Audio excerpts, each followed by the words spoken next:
Olá, bom dia. Está começando pela TV Terra do Sol o Giro Fortaleza, edição manhã. Prefeitura de Fortaleza lança projeto Novos Caminhos, que vai promover capacitação e profissionalização da população em situação de rua. A Secretaria Municipal do Urbanismo e Meio Ambiente, a SEUMA, também entrou na força-tarefa para ajudar nos cadastros para vacinação contra a Covid. Dessa vez, o foco são os catadores de resíduos. A Prefeitura concluiu a implantação de uma nova área de trânsito calmo no bairro Itaperi. O objetivo é garantir um ir e vir mais seguro a quem anda a pé. E você vai ver também como estão acontecendo as ações durante o mês de junho para intensificar o combate às arboviroses. A SMS tem como meta os bairros considerados com maior índice de notificação de casos suspeitos de dengue. É agora, no Giro Manhã.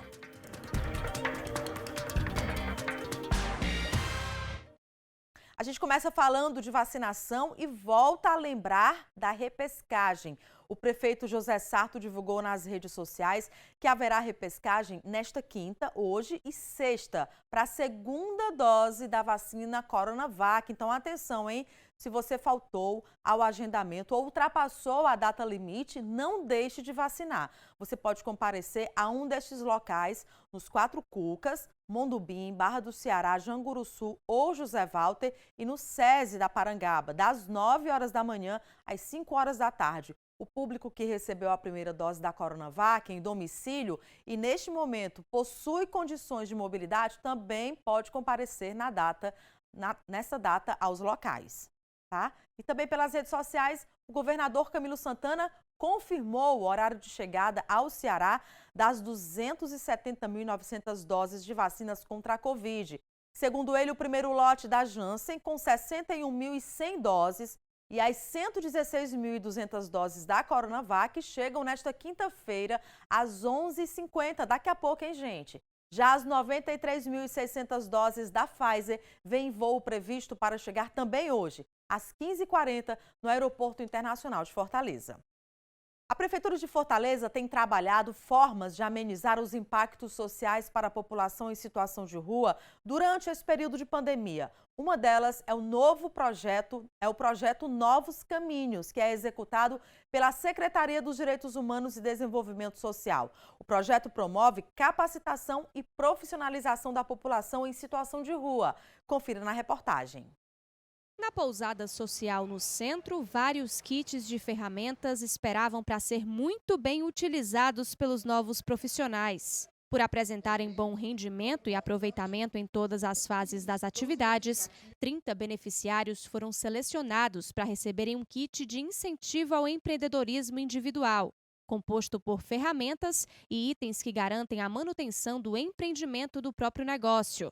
Leonardo foi um deles e já está pronto para pegar no batente. A gente já fez um estágio no período do curso, né, numa automecânica, e a gente já fez uma parceria que é justamente pegar o kit e justamente dentro dessa oficina a gente usar nossas ferramentas e a parceria com o proprietário da mecânica. Para receber o kit, eles precisaram concluir o curso de qualificação profissional em mecânica, mas para além de garantir os instrumentos de trabalho, eles garantiram também conhecimento para ingressar no mercado. A gente está fornecendo este kit para que ele possa realmente botar o seu negócio. Neste caso aqui, é de oficina, né, de mecânico, de moto. Então a gente está recebendo todo o equipamento para poder trabalhar, inclusive já por conta própria.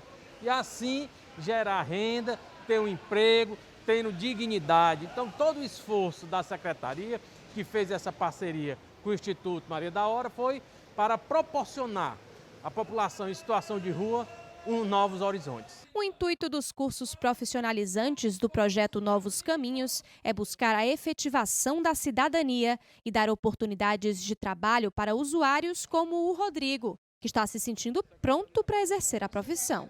Isso foi satisfatório porque no momento eu estava em situação de rua, né? E isso é um implemento para a sociedade para tirar as pessoas da rua, né? É bem satisfatório e o curso foi bem concluído. Além da qualificação profissional, os beneficiários também foram contemplados com auxílio moradia no valor de R$ 421,30 por 10 meses. Eles também receberão 6 parcelas de ajuda de custo no valor de R$ 250 e 3 parcelas de vivências práticas no valor de R$ 400. A Prefeitura de Fortaleza pretende, com isso, facilitar o ingresso das pessoas em situação de rua no mercado de trabalho e dar autonomia para cada um deles. A Prefeitura de Fortaleza, também em parceria com a Secretaria dos Direitos Humanos e Desenvolvimento Social, a SDHDS, está realizando a Conferência Municipal de Assistência Social, com o tema Assistência Social, Direito do Povo e Dever do Estado, com financiamento público para enfrentar as desigualdades e garantir proteção social. O evento é um espaço de mobilização para a participação social. Vamos conferir mais detalhes na reportagem. A conferência está sendo executada pelo Conselho Municipal de Assistência Social, em parceria com a Prefeitura de Fortaleza, através da Secretaria dos Direitos Humanos e Desenvolvimento Social. A 14ª conferência, nós estamos realmente debatendo a assistência social. Um momento muito difícil, inclusive com a diminuição de recursos, como é que no momento de pandemia, no momento em que as pessoas estão passando mais dificuldades, a assistência perde recursos. Então, nós estamos debatendo, vamos tirar as diretrizes, vamos tirar os delegados para a conferência estadual e esperamos que com isso também saia as ações que a assistência social de Fortaleza possa, em cima desse documento, juntando todas as opiniões da sociedade civil, dos trabalhadores da assistência, a gente possa realmente trilhar um caminho que melhore a vida das pessoas. Nesta terça-feira, os usuários estão tendo a oportunidade de conhecer melhor as propostas desta conferência e também entender a própria participação como membro da sociedade civil. Eles saem satisfeitos por estarem conhecendo os seus próprios direitos. Dona Isaldite é usuária do CRAS da Serrinha. Agora ela se sente muito mais convicta do seu papel na sociedade. Eu vivi assim, muito alheia. Agora não. Eu aprendi que tem um SUAS, eu aprendi onde pegar meus direitos, como é que vai ser o futuro dos outros, ver e ter como ajudá-los também, viu? A conferência está sendo realizada em formato híbrido, sendo presencial em 6 polos de Fortaleza e virtual também. Os encontros presenciais contam com um número máximo de 20 participantes previamente inscritos nos equipamentos. Para mim a experiência é muito boa, poder expor a nossa necessidade, né, as necessidades como usuária e as necessidades em si, né? Nesse momento tão difícil de pandemia, o CRAS tem nos ajudado da maneira que pode. A conferência é uma oportunidade de participação popular e envolvimento dos usuários do SUAS, o Sistema Único de Assistência Social. Dona Isaldite agora quer que todos possam ter acesso aos seus direitos. Eu gostaria que toda minha comunidade tivesse a oportunidade de vir ver, porque tem pessoas que são alheias como era antes. Eu não conhecia o que era o SUAS. Agora foi que eu vim conhecer, não nessa conferência, na anterior, entendeu? Para mim está sendo ótimo, é útil demais. O Serviço Social, o CRAS, eu acho que é uma das entidades mais completas desse governo. Legal, né? Você vê a população participando ativamente, o que é mais importante, dando esse feedback positivo. Nós vamos agora ao nosso primeiro intervalo e na volta vamos falar sobre as ações da Prefeitura por meio da SMS durante todo o mês de junho para intensificar operações educativas e de enfrentamento às arboviroses. A meta é passar pelos bairros considerados com maior índice de notificação de casos suspeitos de dengue. Eu volto rapidinho.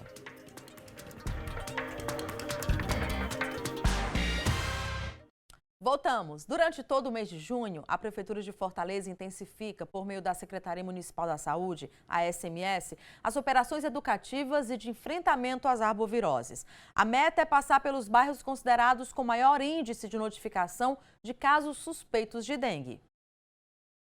Ao longo de todo o mês de junho, a Prefeitura de Fortaleza intensifica, por meio da Secretaria Municipal da Saúde, as estratégias operacionais e educativas de enfrentamento ao mosquito Aedes aegypti, transmissor da dengue, a zika e chikungunya. mais especificamente a questão da dengue, a gente montou um plano agora nesse período de 2 meses. Haja visto o aumento expressivo do número de notificações em relação à dengue nos meses de abril e maio, né, para maio. Então a Fortaleza está trabalhando de uma forma mais intensa em algumas áreas da cidade. Agora, mais especificamente em 20 bairros de Fortaleza, nós estamos intensificando as ações, reforçando a nossa questão da visita domiciliar, onde o nosso agente está indo de casa a casa, orientando a população das medidas de prevenção e controle. Além das visitas, será realizado o controle químico com máquinas portáteis e borrifação residual nos pontos estratégicos de maior vulnerabilidade, iniciando pela Regional 5. A coordenadora de Educação em Saúde e Mobilização, Silene Chaves, reforça os cuidados que a população deve ter. A pessoa tem que estar verificando semanalmente, né, o morador, a pessoa do seu imóvel, da sua residência, verificando os depósitos. Que depósitos são esses? Plantinhas com água, procurar passar para a terra as plantinhas com água. Pneus, procurar colocar os pneus no local bem acondicionado para que ele não acumule água e seja um foco gerador do mosquito, do Aedes, né? Uma outra orientação que nós repassamos é com relação às caixas d'água. Procure vedar as caixas d'água, ter cuidado com as caixas d'água, com as calhas, procurar estar evitando, estar sempre limpando as calhas, porque o mosquito gosta também de se reproduzir. Enfim, qualquer depósito que possa acumular água, né, ele pode ser um foco gerador do mosquito e é preciso que a população fique atenta, tenha cuidado para não deixar nenhum depósito desse dentro da sua residência, porque aí você vai estar atraindo o mosquito e, consequentemente, a doença. De janeiro a maio de 2021, Fortaleza registrou 3.386 casos confirmados de dengue, uma redução de 35,5%, comparado ao mesmo período do ano passado. Entretanto, no mês de maio, houve um aumento das notificações dos casos suspeitos e existe a preocupação com a circulação da dengue na cidade, principalmente a do tipo 2. E 80% dos focos são encontrados dentro de casa. E a gente quer conversar com a população, sabe? A população está fazendo essa parte, está eliminando esses criadores que estão dentro de casa. Então, o papel do nosso agente e da população, eles são bastante significantes nesse momento que a gente vem atravessando de aumento de casos em Fortaleza. A dona de casa, Eliane da Silva, está sempre atenta e segue todas as orientações preventivas para evitar focos em sua residência. Aqui a gente não deixa balde com água, vasilha de refrigerante, é tudo emborcada, lata vai para o lixo. Cada qual tem seu saquinho de lata, de plástico, tudo é separado. Lixo, de resto de comida, cada qual, é tudo separado. O que a gente teme mesmo é o Covid, porque aqui da dengue a gente tenta afastar, né? Aí a dona Eliane bateu num ponto importantíssimo, a gente vai falar sobre esse assunto e recebe aqui o doutor Nélio Moraes, que é coordenador de Vigilância e Saúde da SMS. Bom dia, doutor Nélio. A dona Eliane tocou num ponto assim que é o ponto crucial, a gente está muito focado na questão da Covid, mas tem duas coisas que a gente sempre reforça aqui no Giro, que é a primeira, o cuidado com aquela vacinação que não é a vacinação contra a Covid e também o cuidado com a dengue, com as arboviroses, que sempre costumam aparecer nesse período de início de ano, né? Então esse é o alerta principal, não descuidar desse cuidado de combate às arboviroses, não é isso? Bom dia. Bom dia, prazer estar aqui de volta, né? Aqui a essa casa muito importante para conversarmos num momento muito oportuno com a nossa sociedade, com a nossa população. Vimos aí um exemplo clássico, né? Ela inclusive seleciona o tipo de lixo, né? Sim. Você vê, ela colocou ali em determinado saco plástico, colocamos latas, enfim. Então é esse cuidado que devamos ter, né? Proprietário dos imóveis, moradores dos imóveis, porque nós vivemos um momento de uma pandemia gravíssima, um cenário sanitário mundial, né, com repercussões realmente extremamente preocupantes. E o que acontece nesse momento? Por força de um decreto, já vindo desde a Organização Pan-Americana de Saúde, Ministério da Saúde, Governo do Estado e Prefeitura, os agentes de endemias, né, estão limitados da sua inserção ao interior da residência. Então, isso é muito grave, isso é muito delicado. Então, isso remete como nunca na história da dengue nesse país, há 35 anos que nós temos casos da dengue, remete o quê? A população fazer também aquele papel que o agente de endemias, a cada 60 dias ao entrar no seu lar, ele fazia. A abordagem está sendo feita apenas aonde? Na porta da casa, no portão da casa. Quando essa casa tem corredores laterais e quintal, o agente adentra nessas áreas. Mas a parte interior, onde normalmente existe a maioria dos focos, tambor, pote, às vezes inclusive tanques, né, que pode estar do lado externo ou do lado externo, né, e algum depósito, né, de geladeiras, por exemplo, que a gente encontra, vasinhos de plantas, tudo isso nós encontramos com uma certa frequência focos. E é isso que a população tem que estar atenta e o que a matéria colocou. Uma vez por semana, se você retirar 15 minutos do seu tempo, você vai dar um impacto significativo na garantia do seu imóvel não ter foco, de você não ser acometido pela dengue, que é uma doença gravíssima, que pode matar o cidadão em poucos dias. Doutor Nélio, o perigo não está só no quintal não, né? O mosquito gosta de água limpa. Qual é a situação favorável para a proliferação desse mosquito? Bem, é um mosquito que se coloniza muito bem no espaço urbano e sempre próximo ao homem. Ele tem uma chamada antropofilia.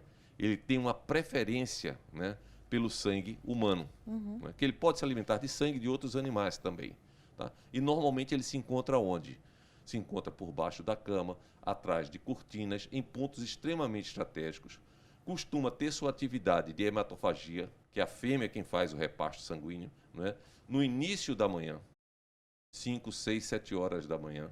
Muitas vezes você está dormindo e não percebe que foi picado pelo mosquito. E no final da tarde. Ou seja, é aquela história que eu poderia dizer, ele vai te abraçar antes de você ir ao trabalho e vai te esperar no teu retorno do trabalho para voltar a te atacar novamente.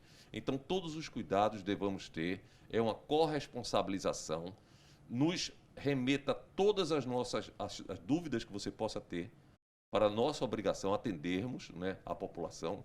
Já temos nesse ano mais de 2.000 chamados, todos eles atendidos até 72 horas. Tá? E todo o controle deve ser feito de mãos dadas. Poder público e a nossa população, para que a gente possa vencer essa etapa, porque estamos numa fase de ameaça. Ameaça por quê? Primeiro, limitação do nosso campo de trabalho. Mais de 200 servidores, por idade avançada e comorbidade, estão em casa, em home office. Então, isso diminuiu o nosso pelotão e é o não acesso à residência. Então, tudo isso implica numa diminuição de poder de execução de ações. E aí a população tem que entrar e fazer a diferença. Olha, eu já fui parada na rua e pessoas me perguntaram por que os agentes não estão mais entrando, colocando produto na nossa caixa d'água, porque isso é uma coisa muito tradicional, né? Sempre que chega o mês de janeiro, as visitas se intensificam, e aí a gente tenta explicar, olha, nesse período o agente ele não está podendo entrar na sua casa, gente, a não ser, como o doutor Nélio disse, que seja uma casa isolada, com corredores laterais, mas é como ele falou também, como ele reforçou, o cuidado tem que existir dentro de casa. Nessa abordagem, doutor Nélio, já que ele não pode mais entrar, ele não pode percorrer os cômodos, que tipo de orientação é dado ao dono da casa? Inicia-se o diálogo na porta da casa, o agente de endemias faz aquela orientação que já é de costume dele, mesmo quando ele adentra também o imóvel, ele faz a mesma coisa, mas aí ele repassa qual tipo de ação. Você tem tanque, você tem tambor na sua casa, você tem algum recipiente que acumula água. Então, por favor, vá observar realmente se estão realmente vedados, fechados, né? Impedindo o acesso do vetor. Você, quando faz a limpeza desse recipiente, de um pote, por exemplo, você escova ele por dentro, porque é na parede lateral interna desses vasos que o mosquito, o Aedes aegypti, ele põe seus ovos. Esses ovos vão ficar ali, afixados nessa parede interna e viáveis até mais de 400 dias, esperando a água fazer contato com esse ovo. Daí eclode-se a larva para 4 estágios larvários, uma pupa, que é uma fase anterior ao mosquito adulto, o alado no caso, e esse ciclo ele normalmente ocorre entre 8 a 12 dias. Nesse período do ano, ele é mais antecipado. Ele passa a ocorrer 8 dias porque o fator preponderante para um ciclo de reprodução mais intenso do Aedes aegypti é o quê? É a umidade. Então, aquela tríade, calor, né, chuva, umidade, ela é fundamental. Nós temos armadilhas espalhadas em toda a cidade de Fortaleza. E a gente observa como essas armadilhas, elas positivam muito mais com o grau de umidade, que a gente tem contato direto sempre com a FUNSEMI, com os dados da FUNSEMI e no estudo comparativo, nos gráficos que você vê, a tendência é enorme. Por isso que a dengue é uma doença sazonal. É uma doença que ocorre com muito mais intensidade no primeiro semestre devido a esses fatores ecológicos. É por isso que é tão importante não deixar a água empoçada, né? Porque é no contato com a água que o mosquito vai conseguir... E o ovo eclode, né? Ele passa para a fase de larva, tá? Ele está ali esperando até 400 dias o contato com a água, passa para a fase de larva, em 8, 10 dias você já tem mosquitos voando dentro dessa residência. Por falar em mosquito, doutor Nélio, sempre tem aquela orientação, né, da gente observar se ele tem os tracinhos brancos nas pernas, tem mais algum tipo de observação. Como é que você pode, olhando assim, identificar se é um mosquito? Ainda tem um detalhe, ele precisa estar infectado, né? Qual a orientação que é dada para a população? Sim. Hoje nós temos um mecanismo, né, que todos possuem, né, celulares, né, e câmera fotográfica no celular. Tá? Então, a primeira coisa é você elimina um mosquito desse e observa se realmente a chamada perna rajadinha, como a população chama, ou aquele tipo meião de jogador que tem a lista horizontal, né? Porque nós temos também muito culex na cidade. Nós fazemos controle da muriçoca, o culex é a muriçoca. Nós monitoramos permanentemente e agimos em 46 canais da cidade de Fortaleza, onde são os principais criadores da muriçoca. Então, normalmente, os mosquitos que estão voando na sua casa, a tendência é que seja culex, muriçoca, ou que seja o Aedes aegypti. O culex tem um hábito mais vespertino noturno, final de tarde, início de noite, e o Aedes, aquele que eu falei, no início da manhã e no final da tarde. Tá? Então, normalmente você não consegue muitas vezes identificar, mas você pode nos ajudar fotografando e passando para nós, porque aí já é uma ajuda. Mas normalmente o que é feito? Você tem que fazer um contato sempre, cada vez mais íntimo, com a sua secretaria regional. Cada bairro de Fortaleza tem sua secretaria regional e ali é a prefeitura no seu bairro. Nós estamos descentralizados, né, com o nosso serviço em todas as nossas regionais. Nós temos equipes prontas, nós não temos mais um atendimento para o nível central se deslocar um bairro de Fortaleza. Então, as equipes dos distritos técnicos de endemias e dos mobilizadores, tal qual foi a matéria aí, em que a nossa colega Silene abordou, né, todas elas estão regionalizadas. Então, esse contato com a regional faz com que ela se desloque no tempo mais curto possível para fazer a inspeção em relação à questão da queixa, seja um terreno baldio, seja uma casa abandonada ou dentro do seu próprio imóvel. Tá? Um ralo em desuso, uma calha entupida, que são áreas que você sempre normalmente tem a tendência de encontrar focos do Aedes aegypti. Então, essa participação popular ela é fundamental. Fortaleza tem, na realidade, nos últimos anos, agregado cada vez mais essa participação da população. Mas ainda há um grupo resistente a esse processo. E esse grupo resistente que a gente tem que bater sempre nessa tecla de trabalhar também e evitar os riscos de um processo de epidemia. Fortaleza está, desde 2013, sem nenhuma epidemia de dengue na sua cidade. O momento mais crítico do Brasil foi justamente 2013 até 2019. Foram as 4 maiores epidemias do Brasil. E Fortaleza não registrou epidemias nesse período. E olha, a gente colocou aí na matéria esse dado que é importantíssimo e vai falar de novo. De janeiro a maio de 2021, esse período que a gente passou agora, Fortaleza registrou 2.817 casos confirmados de dengue, que é uma redução de 40% em relação ao mesmo período do ano passado. Só que em maio vocês perceberam algo diferente, né, doutor Nélio, que chamou a atenção e fez com que o trabalho fosse intensificado. Sim, os nossos termômetros, né, que são os nossos boletins, nossos levantamentos epidemiológicos e entomológicos, ou seja, casos em pessoas, né, e a concentração desses casos por área, por distrito, por bairros, por regional, né, e também o índice de infestação, que é observado pelos nossos agentes de endemias. O que aconteceu no mês de maio? Que nós queremos chamar a atenção da nossa população. Nós tivemos o dobro de casos do mês de abril de 2021. Ou seja, em maio dobrou o número de casos. Atenção em relação a isso. Em maio, nós tivemos mais de 70% dos casos em relação ao mesmo período de maio de 2020. E nós estamos vendo o quê? Queixa já da população, pessoas acometidas de dengue, o número realmente avançando, os atendimentos. Porque, em face ao paralelismo com a pandemia da Covid, né, muitos no início confundem os sintomas, os sinais da doença e pensam que é Covid. Sim. Tá? E, inclusive, eu quero dizer para todos vocês que eu fui acometido de dengue no início de maio. Tá? E também nos 2 primeiros dias imaginei poder ser Covid, eu já havia sido afetado pela Covid logo no início de 2020, quando iniciou o processo da pandemia aqui em Fortaleza, tá? Mas fiz o RT-PCR, o exame para Covid negativo, e imediatamente fiz o exame para dengue, deu positivo. Tá? Então, muitos casos dessa maneira devem estar acontecendo. E só quem pode esclarecer isso chama-se o médico. Ele é um profissional. Eu acho que essa que foi a conduta adotada. A minha filha também teve uma virose e eles procuraram descartar logo se era dengue. Já passaram imediatamente o exame de sangue, porque realmente foi no mesmo período que o senhor teve. E eu lembro que era uma fase em que estava tendo muita chuva, onde as chuvas aumentaram, né? Sim. Foi justamente onde houve o aumento. E eu acho que essa foi a conduta do médico, né? Sim, descartar o mais rápido possível a dengue e, claro, descartar também se for um caso de Covid. E aqui vai uma grande sugestão para a população, importantíssima, né? Não fique em casa, né? Suspeita, seja Covid ou dengue, você busque a sua unidade de saúde, seu posto de saúde. O médico está lá, esclarecido sobre essa situação, para ele proceder aos exames, né, clínicos e laboratoriais, para poder diagnosticar. E com o diagnóstico ou com a suspeita, ele já vai intervir, né, numa ação de recuperação desse paciente. Tá? Seja ela Covid, seja ela dengue. Né? Dengue é uma doença aguda, é uma doença muito rápida no cidadão. Sim. E que pode levar à morte em pouquíssimos dias. Então, esse é um fator de atenção. Nós temos 5 óbitos já registrados. Em Fortaleza, em 2021, 2 já foram confirmados. E 3 estão sendo ainda investigados, porque tem um comitê especial formado entre a Prefeitura e o Estado para avaliar caso a caso para fechamento desses óbitos. Então, todo cuidado realmente é pouco. Dengue ainda é a maior ameaça sanitária do mundo. Não é?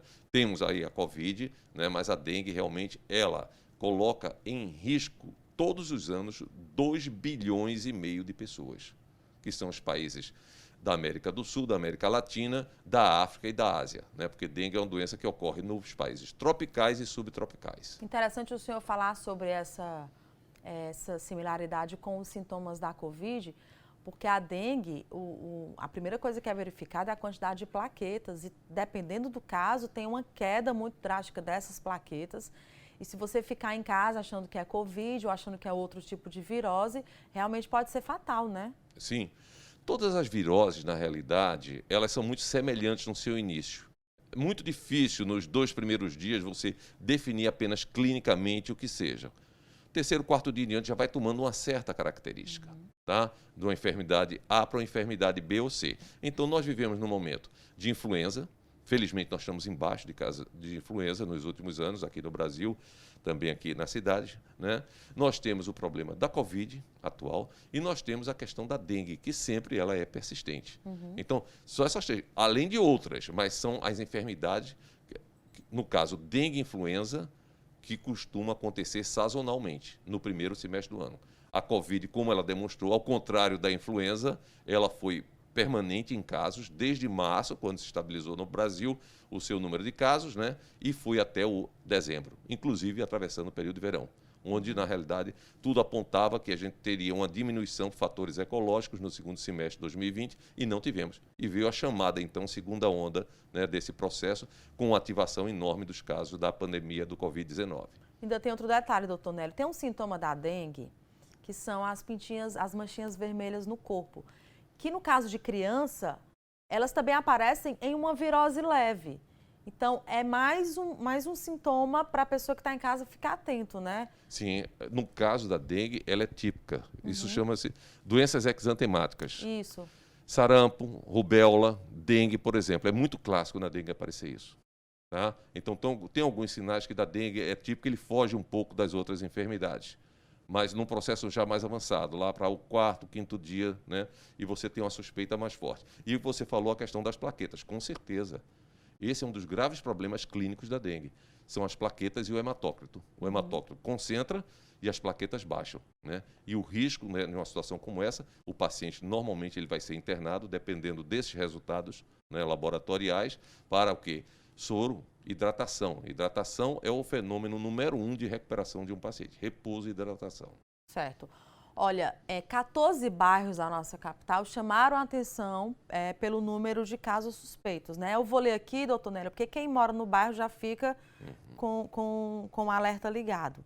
Cristo Redentor, Monte Castelo, Barra do Ceará, Vicente Pinzon, Bom Sucesso, Conjunto Ceará, Pan-Americano, Serrinha, Itaperi, Parque São José, Parque Santa Rosa, Bom Jardim, Granja Lisboa e Parque Dois Irmãos. Esses bairros já estão recebendo um trabalho bem mais intenso, Sim. Tanto de orientação, né, Sim. como aplicação de produtos. Eu não sei, o senhor pode esclarecer aqui, porque eu até perguntei para o doutor Nélio, muita gente pergunta, por que o fumacê não passa? Tem as situações também, né, doutor Nélio? Vou explicar direitinho. Nós temos 3 forças de ações em campo, né? Primeiro é o chamado focal. O que é o focal? É o agente de endemias adentrar ao imóvel para identificar criadouros ou focos e eliminá-lo e fazer um rápido trabalho de sensibilização do proprietário desse imóvel, né? O segundo trabalho, quando você já identifica casos, transmissão, você tem que fazer o quê? O corte dessa transmissão. E o corte dessa transmissão é você eliminar o mosquito que está infectado. Aquele que vai realmente, né, inocular o vírus quando fizer o seu repasto sanguíneo numa pessoa. Então, isso tem que ser um trabalho rápido. Por isso que nós estamos sempre agilizando o nosso sistema de informação com base descentralizada, né, com a vigilância epidemiológica e a vigilância entomológica. Bom, você detectou uma transmissão numa área da cidade, numa área X, numa quadra Y da cidade. O que tem que ser feito? A nossa central de UBV, a nossa divisão de controle químicos, vai até o local com as bombas costais. Todos já devem ter visto o nosso agente de endemias com aquelas bombas aqui, né, nas costas, fazer a aspersão de inseticida, tá? Para eliminar o mosquito vetor que está infectando. E, paralelamente a isso, o focal vai identificar o foco. Por quê? O inseticida ele age apenas na hora. Ele fica ali 30 minutos no ar, todas as moléculas do produto químico que encontrar o vetor, ele vai eliminá-lo, tá? Bom, excelente. Mas se o foco permanecer, novos mosquitos surgirão. E como eu já tenho pessoas infectadas no bairro, esses mosquitos se infectarão nessas pessoas. E isso vai se disseminando quadra a quadra, bairro a bairro, até tomar conta de toda a cidade. Mas é muito rápido, né? É muito rápido. Então nós temos também que ser rápidos. Por isso que nossa equipe de UBV, ela faz isso. Aí muitos perguntam, e o carro fumacê? O carro fumacê, por política nacional adotada no programa, ele fica com as secretarias estaduais de saúde. Nenhuma prefeitura no Brasil tem carro fumacê. Quando você tem uma elevação de casos significativo, para você ter um vencimento maior de áreas, porque se for só com homem costal, você não vai alcançar um número X de quadras, um número elevado dessas quadras, então entra-se o carro fumacê. Como nós já fizemos desde abril, quando nós percebemos que Fortaleza começava já um processo de ameaça, nós já intervimos com os carros fumacê do Estado. Então, o carro fumacê nessa hora. Mas a bomba costal, ela tem uma efetividade maior, porque ela aponta normalmente para o alvo certo, né? Você está ali com aquele material, tá? Do que até o carro fumacê, tá? Todos os dois são muito importantes em relação a isso. E o terceiro, que eu falei, 3 ações importantes nessa hora, é a mobilização, a educação e saúde. Nós já identificamos quais são os focos. Eles estão dentro das casas, então vamos conversar com a sociedade sobre isso. Olha, você teve um familiar seu acometido, seu vizinho foi acometido, nós encontramos focos assim, então precisamos trabalhar esse cenário. E aí você entra com a Operação Quintal Limpo, em parceria com a Secretaria de Conservação e Serviço Público, entrega sacos plásticos, a população remove todos os resíduos que tem. O brasileiro tem muito esse costume de guardar, porque daqui a 10, 20 anos ele pode precisar, e vai colocando lá no quintal. Quando vem a chuva, acumula água, criadouro, foco. Tá? Então, eles recolhem tudo isso, colocam no saco plástico. Nós agendamos com a população, né, a passagem do carro, do caminhão, né, de recolhimento desse material. E o carro passa no dia aprazado com essa população e recolhe. Esse ano, além disso, temos outro problema, que são os pneus que estão espalhados na cidade. Os pneus descartados já são 280 toneladas recolhidas pela Secretaria de Conservação e Serviço Público. Imagina, 280 toneladas de pneu ao relento aí. Que os 2 principais criadores quais são? Caixa d'água e pneus. Nossa. Doutor Nélio, esse trabalho continua durante todo o mês de julho também, não é isso? Sim, nós temos um plano que está já em execução, né, até o dia 30 de julho. Porque agosto já começa o cenário da estação chuvosa, ela praticamente já conclui, né? E já é uma transição de mudança. E aí, a partir de setembro e outubro, a gente já vai começar a pensar no inverno 2022, com a Operação Inverno, que a gente começa de forma antecipada. Sim, que a gente inclusive já mostrou aqui, Sim, tem uma equipe que é formada, entram em reuniões, não é isso? Com certeza. Porque todo esse planejamento é justamente o que vai mostrar o resultado, como a gente acabou de mostrar aqui, né? Essa diminuição, tudo é fruto desse planejamento que é feito com antecedência, né? Sim, e nós temos uma ameaça enorme. Hoje já não é uma ameaça. A ameaça é uma coisa concreta, que é o retorno do sorotipo 2. Todas as vezes no Brasil, em qualquer local que você tem a chegada de um novo sorotipo ou um retorno de um sorotipo, o sorotipo 2, ele circulou com força de transmissão até 2008. As epidemias de 94 e as epidemias de 2008, em Fortaleza, Ceará e grande parte do Brasil, foram pelo sorotipo 2. 12 anos que ele não circulava na cidade de Fortaleza. Nesses 12 anos, para você ter uma ideia, nasceram 400 mil crianças. Ou seja, você já tem 400 mil pessoas susceptíveis a serem acometidas pelo sorotipo 2.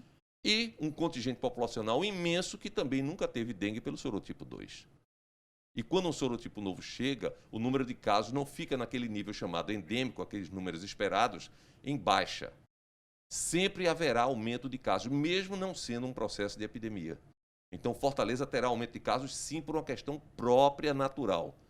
Não há como conter. Você não tem ferramentas para conter isso. Você tem ferramentas para lutar, né, junto com a sociedade, para evitar graves processos epidêmicos, como nós assistimos nas capitais brasileiras nesses últimos anos. Tá? Nós tivemos o caso de Belo Horizonte, que em 2019, né, teve 100 mil casos de dengue. E eu conheço Belo Horizonte, né, e é um dos melhores programas que você tem nesse país, para você ver o que é o desafio da dengue.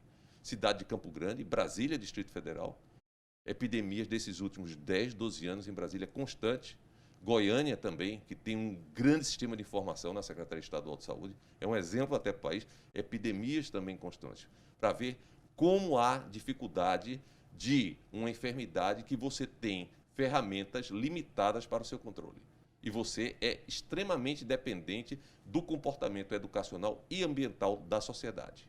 Acho que está mais do que claro que não dá mais para a gente ficar só esperando prefeitura e governo do estado. A população tem que sim fazer a parte dela. Então, gente, não dá para relaxar. Cuida aí do seu quintal, pega todas essas dicas que o doutor Nélio passou. Alguma dúvida, entre em contato com a regional, vai na regional, conversa com as pessoas, faz o agendamento, né? Porque algumas regionais não estão recebendo. Faz o agendamento, conversa, tira dúvidas. E cuide da sua casa e no caso de sentir algum sintoma, vai logo ao médico, que é para evitar que aconteça algo de mais grave, de pior, né? Essas recomendações elas são extremamente apropriadas e nós contamos com a população, né, para que ela se envolva cada vez mais, sobretudo no momento diferenciado como esse que nós estamos vivendo no mundo e no Brasil com a pandemia da Covid-19. Tá bom, doutor Nélio, obrigada pela sua presença, tá? Nós é que agradecemos em nome da nossa Secretaria de Saúde, da nossa secretária, né, a doutora Ana Estela, que está aí sempre batalhando, né, nesse desafio imenso, né, com essa campanha de vacinação de Fortaleza. Enfim, vamos à luta, vamos vencer essa etapa, né? Muita audácia nossa temos que ter nesse momento, né? Darmos as mãos, porque nós vamos superar isso. Temos que ter fé. Com certeza. Obrigada e bom dia. Obrigado e bom dia a vocês. E olha, gente, tem início hoje o Festival de Cinema e Cultura da Diversidade Sexual e de Gênero, o Fall Rainbow. O evento começa nesta quinta-feira e vai até o dia 28 de junho. O festival é um dos principais eventos de cinema LGBTQIA+, do país e já está em seu 15º ano. Entre as atrações desta edição, será realizada uma mostra com 8 produções audiovisuais premiadas da edição anterior. A cada dia, serão exibidos filmes que competem nas categorias de melhor curta, melhor longa, melhor edição, melhor documentário e melhor direção. Do dia 24 ao dia 20 de junho, Fest for Rainbow no YouTube, a partir das 19 horas, o For Rainbow exibe a mostra de filmes premiados da sua 14ª edição. Serão 5 dias de exibição, com 8 produções audiovisuais nacionais e internacionais e também 2 shows, sendo a abertura com o show da cantora Luísa Nobel e o encerramento no dia 28 de junho, Dia Internacional do Orgulho LGBTI+, com o meu show Escudos. Em 2020, o festival recebeu quase 1.500 inscrições de 98 países, A cada ano, o evento busca renovar a programação com o objetivo de reforçar a importância da luta por uma cultura de respeito à diversidade. Nós vamos ao último intervalo e em seguida vamos falar sobre cadastros para os catadores de resíduos. A Secretaria Municipal do Urbanismo e Meio Ambiente, a SEUMA, também entrou nessa força-tarefa para garantir que a vacina chegue a toda a população. E tem também as notícias do portal com a Lívia Marques. Volto já.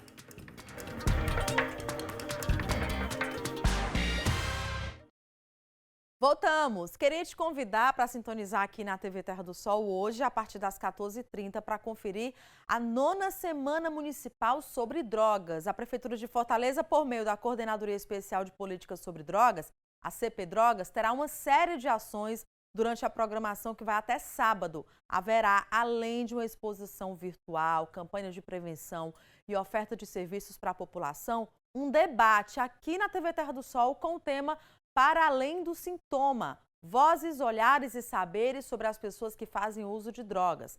Participam da discussão o professor Davi Queiroz, coordenador de saúde mental do Estado, o professor Arildo Souza de Lima, coordenador da Célula de Saúde Mental de Fortaleza, e Chico Góes, usuário da Rede de Atenção Psicossocial de Fortaleza, às 14h30, aqui na TV Terra do Sol. E nós já vamos direto para o Notícias do Portal com a Lívia Marques. Bom dia, Lívia. Bom dia, Ana Cláudia. Eu começo com uma notícia bem bacana. O Leandro Holanda da Silva, que é aluno de Jiu-Jitsu da Rede Cuca, vai participar amanhã de um campeonato no Rio de Janeiro. O Leandro atualmente é faixa azul pluma e vai competir na categoria adulto pluma. Boa sorte, hein, Leandro? E uma outra notícia. A partir de hoje, a Etufor disponibiliza equipes para o cadastramento da vacinação contra a Covid-19 nos 7 terminais de ônibus da cidade. Os passageiros do transporte público podem procurar a equipe para efetivar seu cadastro até às 14h. E por último, as unidades escolares da Rede Municipal de Ensino já realizaram mais de 7.000 cadastros no Saúde Digital para acesso à vacinação contra a Covid-19. A Secretaria Municipal da Educação também segue realizando a busca ativa dos familiares dos alunos para a realização do cadastro. Essas e outras notícias você confere no portal da Prefeitura, www.fortaleza.ce.gov.br. Eu volto com você, Ana Cláudia. Obrigada, Lívia. Vamos falar de trânsito, visando promover o convívio urbano e a segurança viária de pedestres e ciclistas, que são os atores mais vulneráveis a acidentes. A Prefeitura de Fortaleza concluiu a implantação de uma nova área de trânsito calmo lá no bairro Itaperi. O projeto contempla 2 lombadas físicas, readequação da velocidade de 30 km e uma travessia elevada, garantindo um ir e vir mais seguro a quem anda a pé. O bairro Itaperi recebeu uma nova área de trânsito calmo nesta semana. O projeto fica localizado na Rua Betel, entre a Rua João de França e o Hospital Veterinário Silvio Barbosa Cardoso. Considerado um perímetro com alto fluxo de pedestres e ciclistas, a área conta com uma unidade de pronto atendimento, um posto de saúde e uma escola. A intervenção inclui 2 lombadas, readequação da velocidade para 30 km por hora e uma travessia elevada. A área de trânsito calmo é um local onde a gente procura dar protagonismo a pedestre e ciclista, dando mais segurança a esses usuários que são os mais vulneráveis a acidentes no trânsito da cidade. Então a gente procura reduzir a velocidade nesses locais onde a gente percebe que tem uma grande demanda de travessias e possui polos que estimulam esses usuários a andarem a pé, como aqui no local da Rua Betel. A presença de escolas, hospitais, uma UPA e um posto de saúde. Então a gente procura reduzir a velocidade para 30 km por hora, né? Implantar elementos como uma lombada física e travessia elevada, justamente para moderar esse tráfego e assim dar mais segurança a esses usuários tão vulneráveis que sofrem mais quando são, por exemplo, atropelados e podem vir a óbito. Então, o objetivo é dar mais segurança a travessias de pedestres e ciclistas nesses locais. O comerciante Francisco Oliveira trabalha na área há mais de 16 anos e diz que a iniciativa vai melhorar a vida de quem anda por aqui. Ficou muito bom, né? Porque os carros aqui passam muito ligeiro e diminuiu mais a velocidade, né? Para seu José, as mudanças na área vão proporcionar mais seguranças aos pedestres que passam pelo local. além de ter a redução de velocidade, é muito importante para nós que dirigimos por causa do pedestre e não acontecer acidente. Quem também trabalha no bairro Itaperi é Ana Sueli, que percebeu as melhorias. Evita qualquer transtorno para o pedestre, a passarela ajuda na passagem, né, que é um posto de saúde que tem muito fluxo de pessoas e ficou melhor dessa forma. Com essa nova área de trânsito calmo aqui no bairro do Itaperi, Fortaleza passa a contar com 16 espaços voltados para a segurança dos pedestres. Neste ano, a implantação também ocorreu no centro da capital e no entorno do Instituto Doutor José Frota. Ao estudar alguns bairros da cidade, a gente identifica esses locais de maior demanda de pedestres. Então a gente vem implementando essas zonas, né, readequando a velocidade nesses trechos, justamente para dar mais prioridade, mais segurança a pedestres e ciclistas. A gente já mostrou aqui que órgãos da Prefeitura têm se empenhado para ajudar a população na realização de cadastros para a vacina contra a Covid-19. A Secretaria Municipal do Urbanismo e Meio Ambiente, a SEUMA, também entrou nessa força-tarefa, mas para garantir cadastros para os catadores de resíduos. Veja na reportagem. A ação faz parte do mutirão da Prefeitura de Fortaleza. O objetivo é alcançar todas as pessoas que não têm acesso à internet ou que não conseguiram incluir a vacinação contra a Covid-19. Além do mutirão realizado na última terça-feira na Associação de Catadores Rosalina, a SEUMA está montando um cronograma de atividades e vai atender outras associações em toda a cidade. Gustavo Rocha, que é gerente de diretrizes ambientais da SEUMA, explica como a secretaria vem trabalhando para que todos os fortalezenses tenham acesso à vacinação. Muito importante que todos os cidadãos sejam vacinados e os catadores, a gente tem uma atenção especial, porque muitos deles não têm problema de documentação e tudo, tem essa dificuldade de ter acesso à internet. Então a gente tem ido às associações de catadores desde o dia 17, fazendo esse mutirão para cadastrar todos. Ainda bem que cerca de 60% das associações já tinham todos os catadores já cadastrados, alguns já até vacinados. Então, a gente está trabalhando até o final dessa semana para fechar o cadastramento de todas as associações. Nesta semana, a Prefeitura de Fortaleza, através da Secretaria Municipal da Cultura, começou a exibir aqui na TV Terra do Sol o especial Nosso Maracatu. A ação de fomento aos maracatus consiste na apresentação virtual dos 14 grupos da capital cearense, divididos em 5 programas especiais que estão sendo exibidos aqui. O show virtual acontece lá no Teatro São José. Ontem, no terceiro dia, se apresentaram os maracatus Filho de Emanjá, Rei Zumbi e Nação Pici. A apresentação completa você já pode conferir no canal da Secult4 no YouTube. Hoje será a vez da apresentação dos maracatus Axé de Oxóssi, Nação Iracema e Rei de Paus, a partir das 14 horas, aqui na TV Terra do Sol, com reprise às 20 horas. Pra nos ajudar. E antes de encerrar, eu quero te fazer outro convite. Hoje é dia 24, dia de São João e claro que tem programação especial para você a partir das 19h30. Anote aí, hein? A TV Terra do Sol exibe a estreia do programa Admirável Fortaleza. E a estreia não poderia trazer um tema diferente? Festejos Juninos, com a apresentação de Vanessa Darge.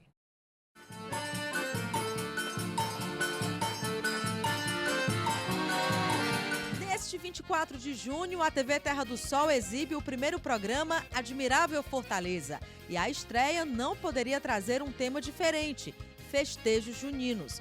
Vanessa Darge vai nos levar a uma viagem pelos folguedos tradicionais e manifestações da cultura nordestina. Neste momento de pausa, por conta da pandemia do novo coronavírus, que tal relembrarmos todos os bons sentimentos que os festejos nos trazem? Começar nossa fogueira, nosso balão vai incendiar. Você é o nosso convidado para essa festa na noite de São João. Admirável Fortaleza, festejos juninos, vai ao ar nesta quinta-feira, 24 de junho, às 7h30 da noite. Não perca!